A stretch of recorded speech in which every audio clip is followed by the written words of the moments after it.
Hello everybody, welcome to English speaking course. Hope you all are keeping safe and healthy. Let's continue our English learning challenge with this video. So if you're new on my channel, I request you to kindly subscribe. ഇന്ന് നമുക്ക് കുറച്ച് simple but വളരെ useful and important ആയിട്ടുള്ള daily use sentences പഠിക്കാം. Our first sentence is അച്ഛൻ വീട്ടിൽ ഉണ്ടോ? ഇങ്ങനെ ചോദിക്കാൻ വേണ്ടിയിട്ട് നമ്മൾ എങ്ങനെയാണ് ചോദിക്കുക? We can ask, is your father at home? Is your father at home? ഇനി ഫാദറിൻ്റെ പകരം അച്ഛൻ്റെ പകരം അമ്മ വീട്ടിലുണ്ടോ, ചേച്ചി വീട്ടിലുണ്ടോ, ചേട്ടൻ വീട്ടിലുണ്ടോ ഒക്കെ ചോദിക്കാൻ വേണ്ടിയിട്ട് ഫാദറിൻ്റെ പകരം ആ വേർഡ്സ് മാറ്റി മാറ്റി ചേർത്താൽ മതി. For example, is your mother at home? Is your sister at home? അല്ലെങ്കിൽ ആരെങ്കിലും പേര് ചോദിക്കണമെങ്കിൽ രാമ് വീട്ടിൽ ഉണ്ടോ, നമുക്ക് ചോദിക്കാം is Ram at home. So നമ്മൾ ഒരു സെൻറ്റൻസ് പഠിച്ചാൽ അതിൻ്റെ സിമിലർ ആയിട്ടുള്ള സെൻറ്റൻസ് മൾട്ടിപ്പിൾ പ്ലേസസിൽ യൂസ് ചെയ്യാൻ ട്രൈ ചെയ്യണം. Our next sentence is നീ പറഞ്ഞത് ശരിയാണ്. Try this in English. You are right.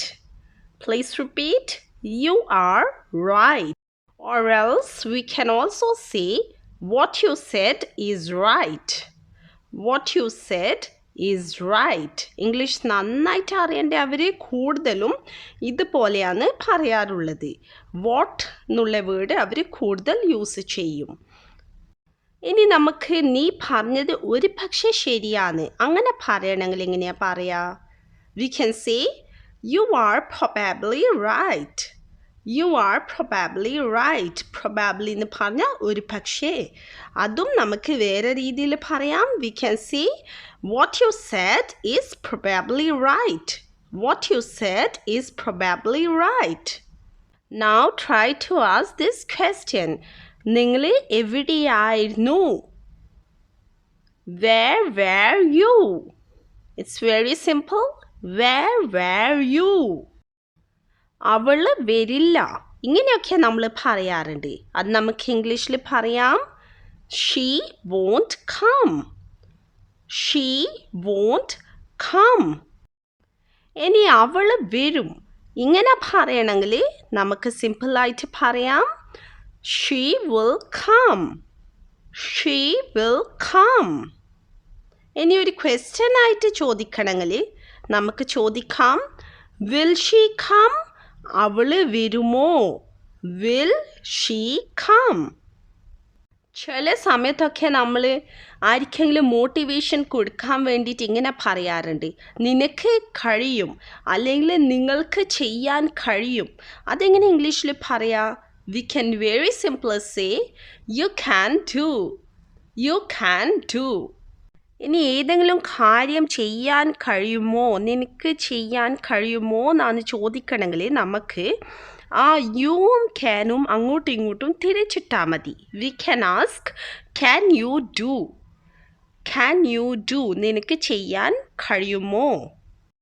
വളരെ സർപ്രൈസോടൊക്കെ നമ്മൾ ചോദിക്കാറുണ്ട്, നീ അവിടെ ഉണ്ടായിരുന്നോ? അതെങ്ങനെ ചോദിക്കുക? We can simply ask were you there?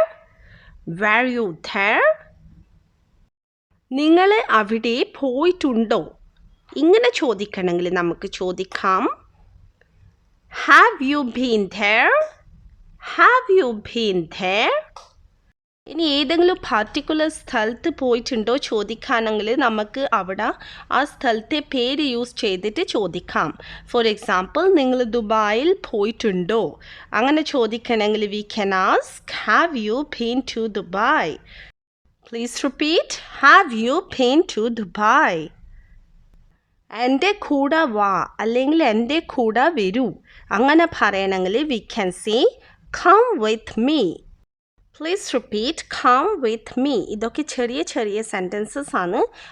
പറഞ്ഞ് നിങ്ങൾ ബൈ ഹാർട്ട് ചെയ്ത് പഠിച്ചു വെച്ചോളൂ. സിറ്റുവേഷൻ വരുമ്പം you can easily use them. Let's move on. പോകാൻ സമയമായി. അതെങ്ങനെയാണ് പറയുക ഇംഗ്ലീഷിൽ? We can say it's time to leave. It's time to leave. അല്ലെങ്കിൽ നമുക്ക് ലീവിൻ്റെ പകരം ഗോ യൂസ് ചെയ്തിട്ട് പറയാം it's time to go. So hope the video was useful. Thanks for watching.